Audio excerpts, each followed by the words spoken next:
여러분 안녕하세요. 찾아가는 새벽기도 시카고 예수사랑교회 조선영 목사입니다. 오늘도 변함없는 주님의 은혜와 평강이 저와 여러분의 삶의 종일 풍성하기를 기도합니다. 오늘 말씀은 레위기 7장 11절에서 18절까지 말씀입니다. 제가 읽어드리지요. 여호와께 드릴 화목제물의 규례는 이러하니라. 만일 그것을 감사함으로 드리려면 기름 섞인 무교병과 기름 바른 무교전병과 고운 가루에 기름 섞어 구운 과자를 그 감사제물과 함께 드리고 또 유교병을 화목제 감사제물과 함께 그 예물로 드리되 그 전체 예물 중에서 하나씩 여호와께 거제로 드리고 그것을 화목제에 피를 뿌린 제사장들에게로 돌릴지니라. 감사함으로 드리는 화목제물의 고기는 드리는 그날에 먹을 것이요 조금이라도 이튿날 아침까지 두지 말 것이니라.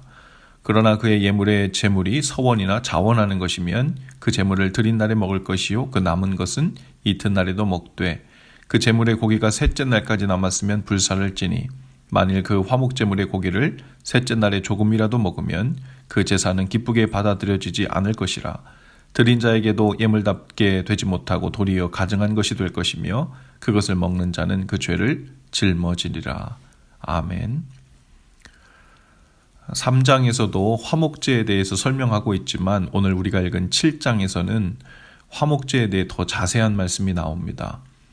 번제와 소제는 의무적으로 드려야 하는 제사였던 반면에 화목제는 제사하는 자가 그것을 드리기 원할 때 드리는 그 선택적 제사라는 면에서 차이가 있죠. 매일 아침과 저녁으로 드린 번제와 소제와는 달리 화목제는 성소에서 매일 정규적으로 드려지는 제사가 아니었습니다.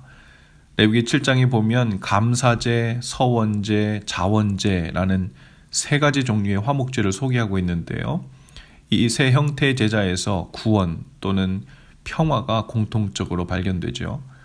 화목제 중에서도 감사제는 원수나 질병의 공격에서 하나님의 도우심을 간구하거나 자신의 잘못을 고백하며 드렸고 혹은 환난에서 구원받은 후에 하나님의 자비에 초점을 맞추어 드린 것이었죠. 또 어려운 상황을 만났을 때 사람들은 흔히 하나님의 도우심을 간구하며 서원제로 약속을 했는데요. 그래서 서원이 이루어졌을 경우에 서원자는 화목제를 드려야 했습니다. 우리가 잘 알듯이 에서를 피해서 집에서 도망 나간 그 야곱이 만일 하나님이 자신을 안전하게 집으로 다시 돌아오게 하시면 여호와가 자신의 하나님이 될 것이라고 그 베델에서 서원을 했죠. 그리고 돌기둥 위에 기름을 부어서 자신의 서원을 확실하게 보증합니다. 그 후에 야곱은 나중에 서원한 대로 안전히 베델로 다시 돌아오게 되었고 하나님께 제사를 드렸는데요. 그것이 서원제였습니다. 또 사무엘상 1장에 보면 한나가 만일 하나님이 아들을 낳게 해주시면 그 아들을 하나님께 바치겠다고 서원하죠. 사무엘이 태어나고 졌을 때는 한나는 3마리의 수소와 가루 한 에바와 포도주 한 가죽 부대로 서원제를 드렸다고 했습니다. 또 세 번째로 소개되는 화목제는 자원제인데요. 이것은 때로 낙헌제라고 번역되기도 합니다. 자원제 또는 낙헌제는 하나님의 은혜와 선하심에 대해서 예배자가 자발적으로 드리는 제사인데 이 신명기에서는 그것을 추수한 후에 드리는 자원제에 대해서 설명하고 있죠.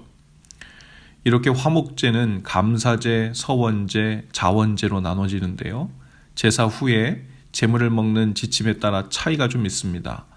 서원제와 자원제의 제물은 그 이튿날까지 두고 먹을 수 있도록 허용이 되었지만 반면에 감사제의 제물은 제사 드린 당일에 다 먹어야 했습니다. 제물을 제사 드린 당일에 다 먹지 못한 경우에는 다 태워야 했고 서원제와 자원제 또한 셋째 날이 되면 다 태워야 했죠. 제물을 제사 드린 당일에 다 먹어야 한다는 규례 그리고 이튿날까지만 먹어야 한다는 이런 규례는 다른 제사에서 찾아보기 힘든데요. 아마 고기를 신속히 먹어야 한다는 이 명령은 예배자에게 다른 사람들 특히 가난한 사람들과 함께 고기를 나누어 먹도록 장려하기 위한 목적이었을 것으로 이해합니다. 즉 당일에 고기를 다 소비하라는 것은 다 나누어 함께 먹으라는 의미가 있는 거죠.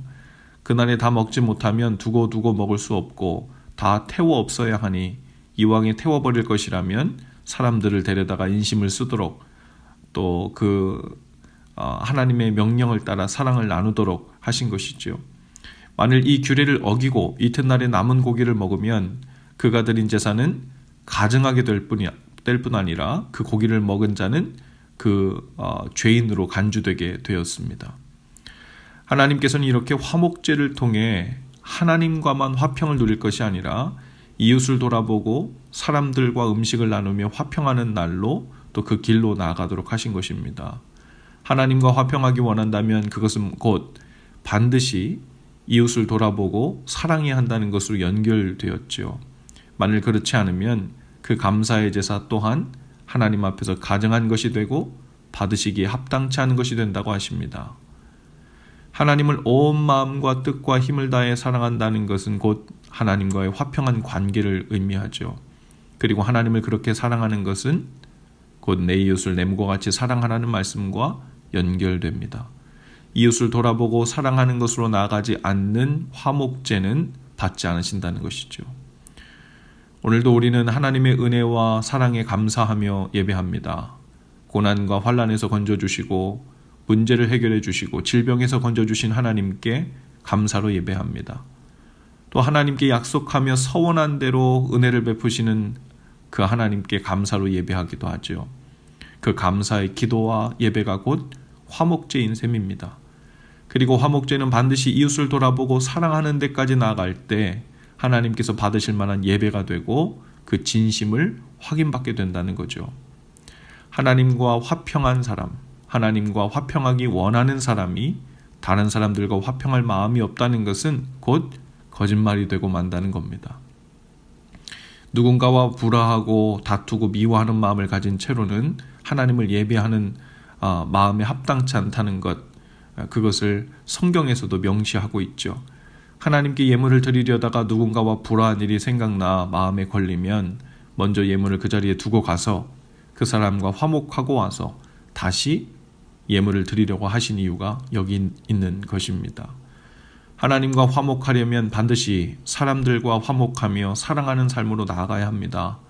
하나님과 화목하여 그 관계가 깊어지기 원하는 만큼 오늘 우리에게 맡겨주신 이들을 돌아보고 사랑하는 삶으로 깊이 나아가 삶으로 드리는 화목제를 드리는 저와 여러분들 다 되실 수 있기를 주님의 이름으로 축복합니다.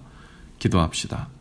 주님, 하나님과 우리를 화목케 하시기 위해 제물이 되어주셨는데 주님의 생명을 내어놓으신 것이 헛된 일이 되지 않도록 우리도 삶으로 진정한 화목제 예배를 드리기 원합니다. 하나님과 화평할 수 있는 길을 주님께서 열어주셨으니 이제 우리 형제 자매들, 이웃들과 힘써 화목하고 사랑하는 삶으로 나갈 수 있기를 원합니다. 주님께서 그토록 원하시는 삶으로 드리는 진정한 예배의 삶을 저희가 살 수 있도록 힘을 주시고 성령님 인도해 주옵소서. 예수님 이름으로 기도합니다. 아멘. 여러분, 오늘도 예수 사랑으로 화이팅입니다. 내일 아침에 다시 찾아뵙지요.